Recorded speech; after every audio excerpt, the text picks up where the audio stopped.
자, 스폰서십은 뭐냐면 다른 사람들이 최상의 상태로 수행하고 성장하고 탁월해지는 상황을 창출하는 것이다. 즉 다른 사람들이 최상의 상태로 탁월해질 수 있는 상황을 연출한다 그랬죠. 그러기 위해서는 이제 다른 사람들의 핵심적인 특징을 인식하고 인정하는 프로세스가 필요하거든요.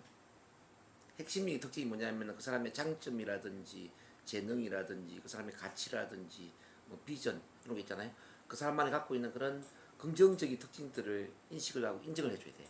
즉 칭찬, 격려를 해야 된다는 거죠. 그다음 세 번째, 다른 사람들 내부에 있는 근본적인 자질과 잠재 능력을 찾아내고 보호하며 집단이나 개인이 그들의 독특한 적성과 능력을 최대한 표현하고 발전시킬 수 있는 조건과 자원 그리고 자원을 제공한다. 모든 사람은 무한한 잠재 능력이 있다고 이해를 하고 있죠.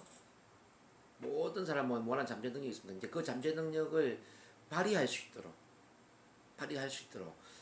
이끌어내는 작업을 하는데, 그러기 위해서는 그 사람의 어떤 독특한 적성, 능력을 표현해야 된다는 거죠. 아, 당신은 언어 능력이 아주 뛰어나네요. 당신은 사교성이 좋네요. 당신은 목소리가 좋아요. 당신은 가르치는 것을 아주 잘해요. 당신은 몸 동작이 너무너무 예쁘고 유연해요. 뭐 이렇게 그 사람만의 특징이 있잖아요. 그때 우리 박용국 행복이사님은 우리 이사님은 너무너무 끈기와 인내심이 강하네요. 어떻게 자기 관리가 그렇게 철저하세요? 자, 그러니까 이제 박영국 이사님만의 어떤 특징들, 뭐 자기 관리 능력, 끈기, 인내. 그다음에 이제 우리 오경수 이사님은 어떻게 이렇게 참 음식을 따뜻하게 이렇게 자, 정말 이렇게 친환경 음식을 이렇게 참 사랑의 에너지를 담아서 이렇게 해오시는지 모르겠어요. 참 따뜻한 그 인간미가 너무너무 감동입니다. 우리 오경수 이사님 하면은 따뜻한 인간미, 뭐 인정 이런 게 떠오르지 않으세요? 네. 따뜻한 인간미. 그러니까 그런 걸 굉장히 좋아할 것 같아요. 다음에 갖고 온다는 얘기 아니에요. 세면에 들어가지 말아요. 우리 한숙기 기사님은 이제 저는 항상 뭐 지혜롭다. 세상의 지혜를 다 담고 있다는 생각이 들어요. 막 어떤 문제상이 되더라도 아주 지혜롭게 대처할 것 같은. 예. 그 누구도 생각하지 못하는 그런 어떤 창의력, 지혜로움 이런 것들이 저는 이제 많이 느껴지더라고요. 자, 이렇게 이제 그 사람만이 갖고 있는 어떤 독특한 어떤 능력 이런 걸 이제 우리가 표현을 해주는 거죠. 미국 앤서니 라빈스라는 내 안에 잠든 그 일을 깨워라, 이분이 이제 20대에는 굉장히 힘들었대요. 고등학교 출신이거든요, 우리나라 보면. 그래서 이제 뭐 정수기, 지공청소기 영업도 하고 뭐 건강식품 영업도 했는데, 그런데 다락방에서 욕조에 설거지를 하는 그런 신세였단 말이에요. 근데 그때 자기를 되돌아 보니까 어린 시절에 자기를 칭찬했던 어떤 웅변부 선생님 이야기가 떠오르는 거죠. 이제 웅변부 선생님이 어떻게 이야기했냐면은, 자, 라빈스, 너 우리 웅변대회에 한번 출전해보지 않겠나? 자네는 웅변부 회원은 아니지만 원래 말을 잘하니까 어쩌면 이번 웅변대회에 출전하면은 어쩌면은 수상을 할지도 몰라. 이런 이야기를 한 거예요. 그럼 출전했는지 아닌지 모르겠지만 어쨌든 이제 책이 그런 내용이 나옵니다. 그래서 그러니까 이제 그 선생님 이야기를 되살려 보니까 나는 참 말을 잘했구나. 내가 웅변 능력이 뛰어나구나. 그래서 그럼 내가 강사가 한번 해봐. 그래서 NLP 강사가 된 거예요. NLP 동기부여 강사가 되면서 10년 만에 완전히 그냥 전 세계적으로 유명한 사람이 된 거죠. 저 같은 경우도 저기 보면은 그런 케이스가 아닐까 싶어요. 어릴 때 우리 어머니랑 아버지랑 부부싸움을 자주 했거든요. 그러면 제가 싸움을 말리는 역할을 하는데 싸우다가 이제 엄마는 동네 놀이터에 나가 계시고, 그럼 아버지가 방 안에 혼자 계신단 말이에요. 그럼 제가 아버지 옆에 가가지고 막 속닥속닥 이야기를 해요. 그러면 아버지 이런 이야기가, 동문이 너랑 이야기하면 속이 다 시원한데 어떻게 너 세이라는 거 형이죠. 너 형들은 너처럼 이야기를 못할까? 이런 이야기를 하는 거예요. 그리고 이제 놀이터에 가서 또 엄마를 또 달려가지고 이렇게 모시고 와요. 이게 동문이 이 이야기를 들으면 참 마음이 편안한데 뭐 이런 이야기. 그게 이제 알고 보니까 이게 스폰서십을 한 거예요.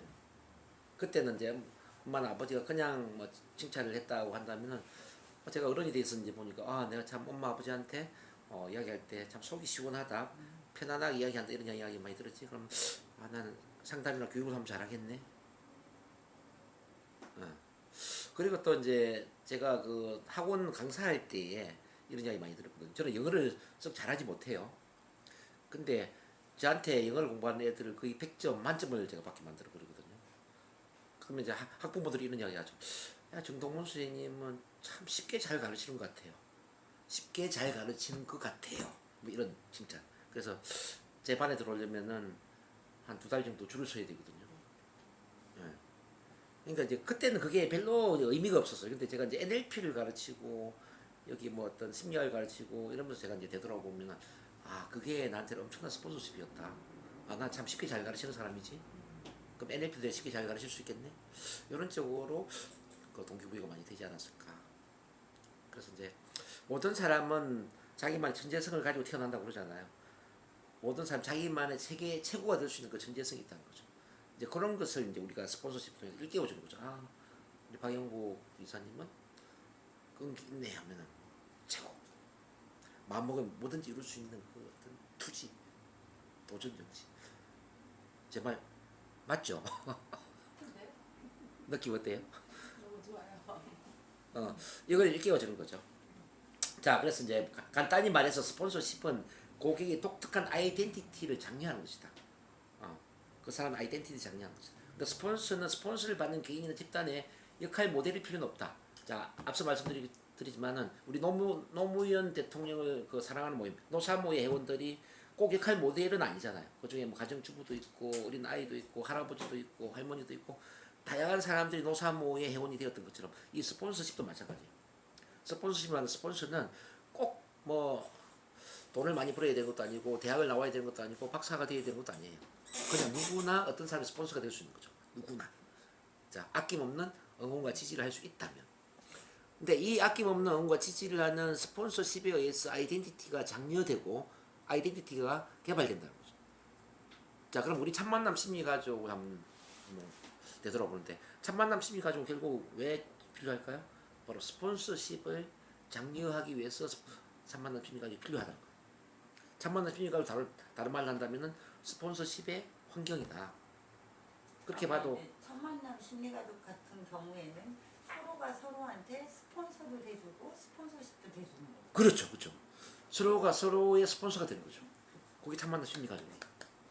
요게 지금 21세기 대한민국에는 너무너무 필요한 과정이 아닐까 이런 생각이 듭니다.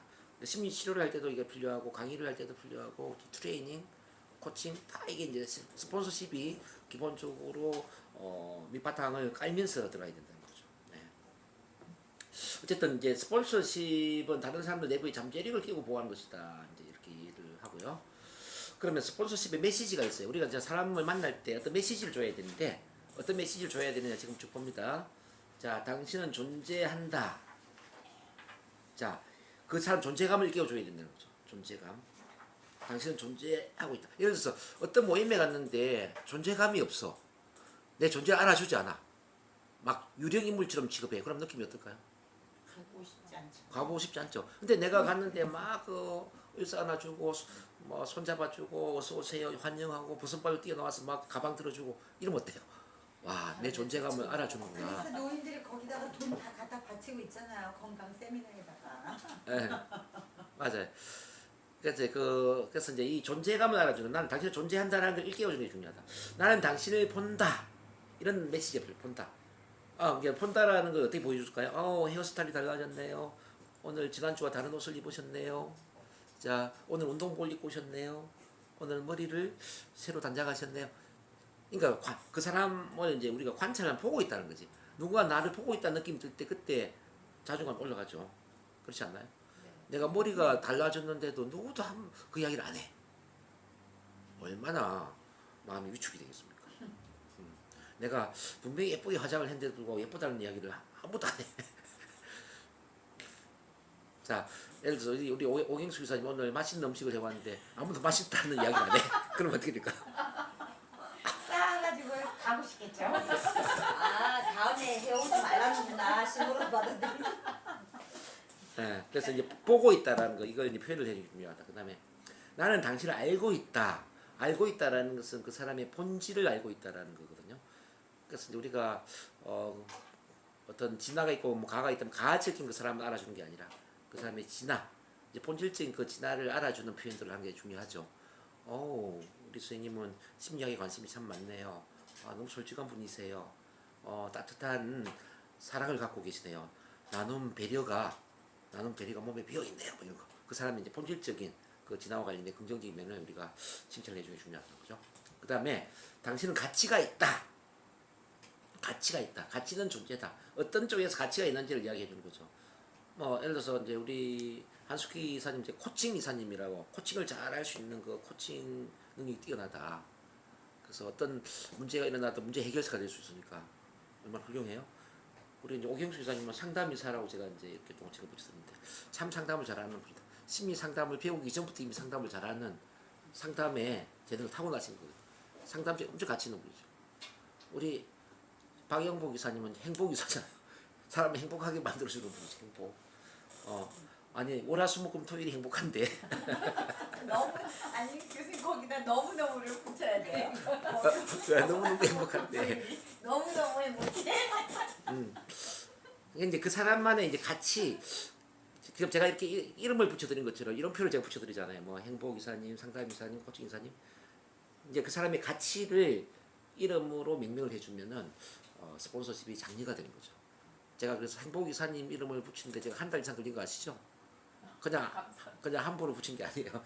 고민을 어떻게 하면은 박영복이라는 한 분의 아이덴티티를 장려하기까지는 고민하는 거죠. 계속 따라가잖아 그게. 그럼요. 한 번 이름이 붙여져 버리면은 그 아이덴티티와 관련된 삶을 사는 거죠. 그렇게 바뀌어 있고 다른 사람 생각 없고 그렇게 하니까. 그러니까 이제 우리 박영복 기사님은 죽을 때까지 절대로 행복에서 벗어날 수가 없어요. 무조건 행복해야 돼. 행복하지 않으겠죠. 월화수목금토일이 너무너무 행복하다는데 뭐 월화수목금토일 빼고 무슨 요일이 또 있어? 그러니까 우리 오경수 기사님은 상담에 성공할 수밖에 없어요. 왜냐 상담이사거든요. 우리 한숙 기사님도 코칭에서 성공할 수밖에 없다. 자 이렇게 이제 아이덴티티를 장려하는 그런 어떤 명칭, 호칭, 가치를 높여주는 그런 것들이 중요하다는 말씀드리고요. 그 다음에 당신은 중요하다, 당신은 특별하다, 당신은 독특하다. 그 칭찬할 때도 보편적인 칭찬하는 것보다는 그 사람만이 갖고 있는 특별한 그 사람의 재능이나 그 사람의 장점을 칭찬하는 게 굉장히 중요하거든요.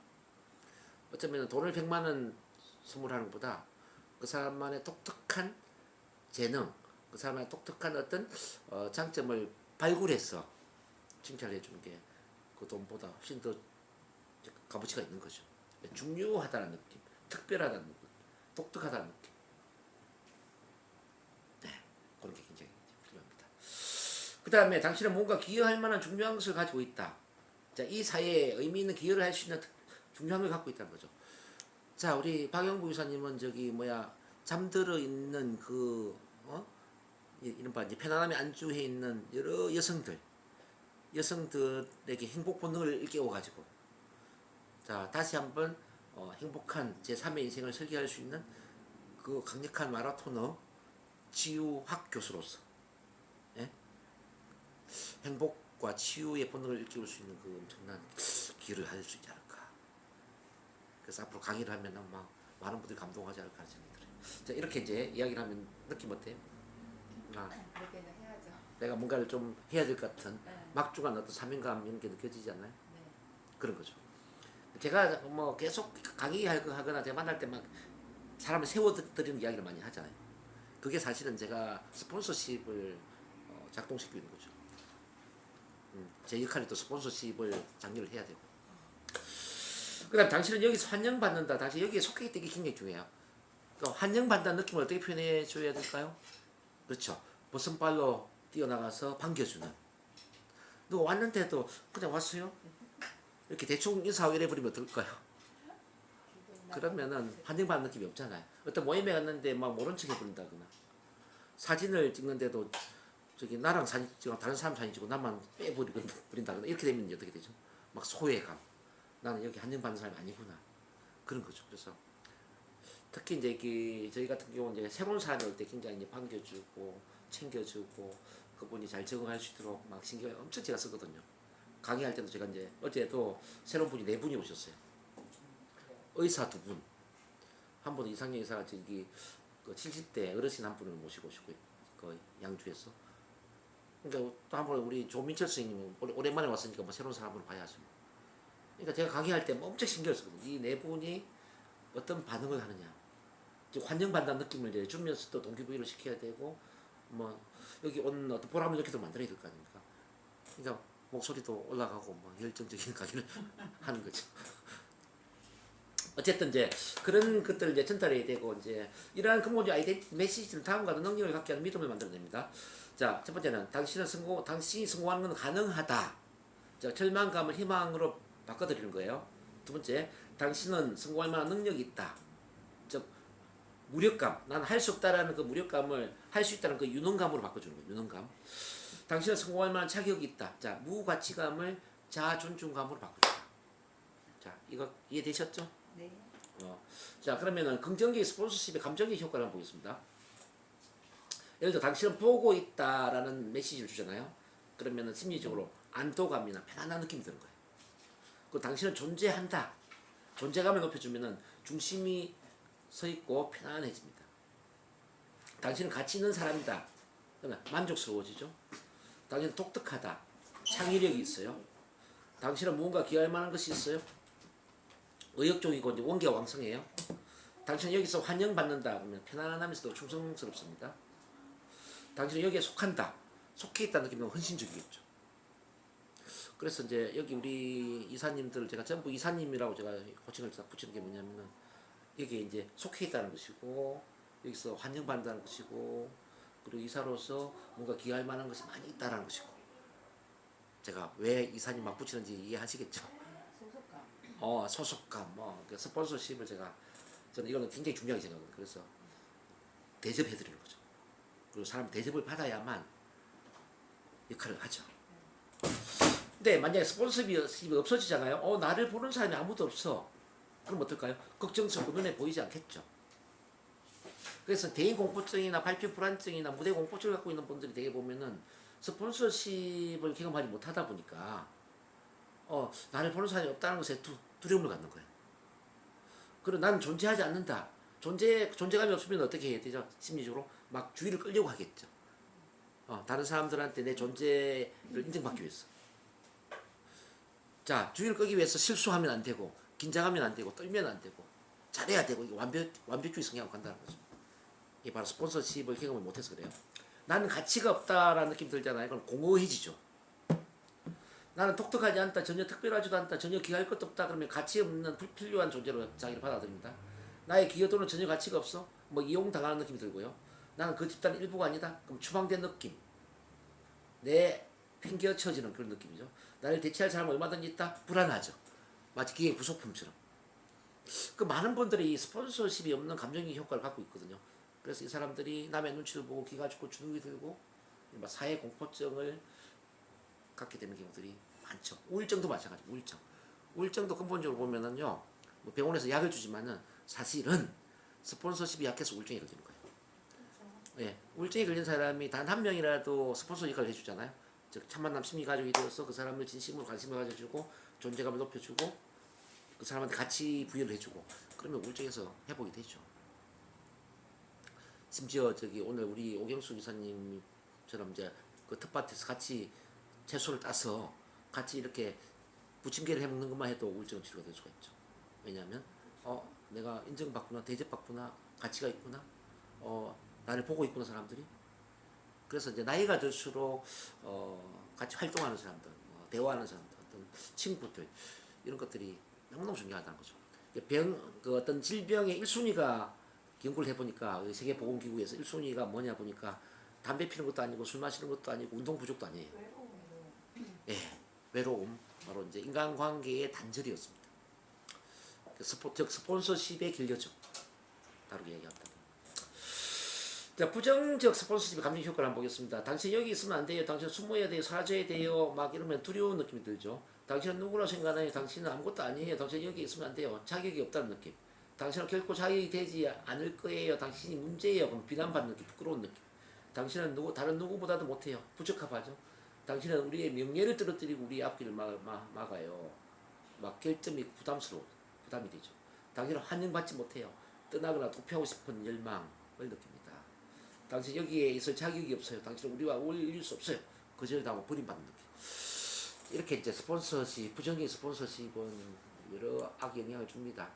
그러면 이제 이 스티븐 길리건 박사가 이야기하는 스폰서십의 원칙과 기술이 뭐냐, 이걸 6가지로 한번 쭉 보겠는데요. 이제 우리가 참만남 심리 가족으로서 스폰서십을 어떻게 해야 되느냐, 자 6가지로 한번 보는 겁니다. 첫 번째, 내적 일치. 우리가 자신과 연계감을 느껴야 돼. 즉 내면과 외면이 일치가 되면서 진실성, 진정성 있게 사람을 만나서 소통하고 대화를 해야 된다는 뜻이죠. 즉 인척하거나 포장을 하면 안 된다는 뜻입니다. 여러분들이 치유 상담을 할 때 특히 이게 참 중요합니다.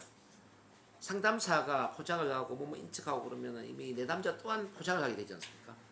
내면의 이야기를 숨기게 되죠. 그럼 치료가 될 수가 없죠. 그래서 내적 일치, 즉 내면과 내면의 참 만남, 진화와 진화의 참 만남을 갖는 게 무엇보다도 중요하다. 그렇게 이해를 하시기 바랍니다.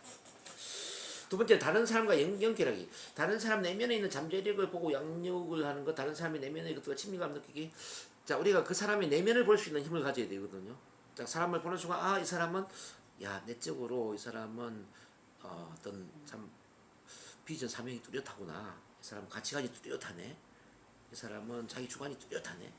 굉장히 어떤 사고가 긍정적이네. 의식 레벨이 높네. 사물을 아주 유연하게 바라보고 있네. 창의성 있네. 어쨌든 본질적인 그 사람의 내적인 긍정적인 측면을 우리가 찾아내야 되거든요. 한 1, 2분 대화해보면 그런 게 나와야 돼요. 근데 사람과 대화하는데 그 사람의 내적인 그 힘을 찾아내지 못한다. 겉도는 이야기를 한다. 그러면은 이미 이제 우리 치유사로서는 자격이 없는 거죠. 그래서 사람 항상 그 사람 본질을 들여다봐야 되고요. 그 사람의 긍정적인 부분을 내가 스스로 또 느끼고 친밀감을 느껴야 되고 그걸 또 표현해야 되고 그렇습니다. 그러기 위해서는 이제 호기심, 우리가 사람에 대한 호기심을 가져야 돼요. 궁금해해야 됩니다. 사람에 대해서. 자, 사람 만나서 우리 박영국 기사님은 어떤 분일까 막 궁금해야 돼요. 오경수 기사님은 어떤 분일까. 호기심을 가지면 궁금증이 생기면 어떻죠? 막 알려고 그러고 질문하게 되고 그 이야기에 귀를 기울이고 관찰하게 되고 그러지 않나요? 그렇죠. 그러면서 이제 수용성이 중요합니다. 수용성. 이제 무조건적인 수용을 존중, 공감적 경청. 우리 참만남 심리학에서 많이 제가 강조하죠. 자, 평가, 판단을 하면 안 된다. 우리는 심판관의 잣대를 내려놔야 된다는 거죠. 심판관은 교회 목사님이나 또는 어떤 법원의 판사나 검사, 변호사가 평가, 판단을 하는 거죠. 우리는 심판을 하면 안 된다는 거죠. 자, 우리는 심판관의 잣대를 내려놓고 비록 그 사람이 도둑질을 했다 하더라도 우리는 수용을 해주는, 당신이 도둑질을 한 데는 그럴 만한 이유가 있을 거예요. 자, 그 법과 질서는 국가에서 만든 거지 인간이 만든 게 아니잖아요. 그래서 법과 질서에 좀 어긋난, 도덕과 윤리에 좀 어긋난 행동이라 할지라도 우리는 그걸 심판하지 않는다. 이게 쉽지 않은 일이에요, 물론. 근데 이제 스폰서십은 그렇다는 뜻입니다. 그다음 적절한 이름 짓기, 이게 굉장히 중요하거든요. 그 자신으로부터 최선의 것을 드러나게 하고 긍정적 의도를 인정하는 동시에 그 경험에 대한 진실을 말하는 것. 아까 제가 이제 상담이사님, 행복이사님, 코칭이사님 이 이름을 제가 붙여드리는 것처럼 그 사람에게 적절한 긍정적 이름을 붙여서 표현해 주는 게 굉장히 중요하다는 겁니다. 자, 우리 박영우 이사님은 끈기와 인내심이 아주 강한 분이네요. 자기 관리가 철저한 분이네요. 사람들한테 강한 믿음과 신뢰를 주는 분이네요. 예를 들어서 지금 제가 표현하는 거 있잖아요. 이게 이제 그 박영복 기사님과 관계 없다면 이거는 뭐 아무 도움이 안 되겠지만 관계가 있잖아요. 혹시 이런 이야기를 저 외에 다른 사람이 하신 분들이 있었나요? 주위에서 많이 하죠. 그럼 그분들 스폰서 역할을 잘 하신 거예요. 그 사람의 어떤 적절한 이름을 표현을 해줘야 돼요. 믿음 신뢰가 강한 분이다. 끈기 인내심 분이다. 우리 한수 기사님 지혜로운 분이다. 창의력인 분이다. 문제 해결사이다. 예를 들어서. 자, 그분의 적절한 이제 이런 건 이제 해줘야 되고요. 그다음 자기를 부정하는 데 영향을 미치는 걸 확인하고 변형을 시켜야 된다. 자, 그 대화하다 보면 그분의 이제 제한적 믿음이 있잖아요. 제한적 믿음. 제한적 믿음은 크게 보면은 뭐 무력감이라든지 할 수 없다는 무력감이라든지 절망감 또 자기를 무가치게 보는 이제 무가치감 이런 걸 이제 제한적 믿음이라고 그래요. 그런 걸 이제 변화하도록 도와야 돼요. 당신은 무가치한 사람이 아니라 정말 가치 있는 사람입니다. 자, 절망감을 갖고 있다면 절망 속에서 희망이 꽃이 피는 거잖아요. 절망과 희망은 같은 한 묶음이에요. 정반대로 보이지만은 같은 에너지예요. 실패와 성공도 한 묶음이에요. 그다음 무력감 같은 경우도 깨트려줘야 되죠. 무력감.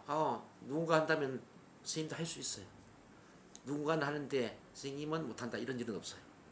이 세상에 단 한 사람이라도 선생님이 하고자 하는 그 일을 하고 있다면 선생님은 그 일을 할 수 있는 거예요. 누군가 한다면 선생님도 할 수 있다. 자, 이런 제한적 믿음을 바꿔주라는 거죠. 일단은 그러니까 기본적인 스폰서십에 대한 정리를 좀 같이 했습니다.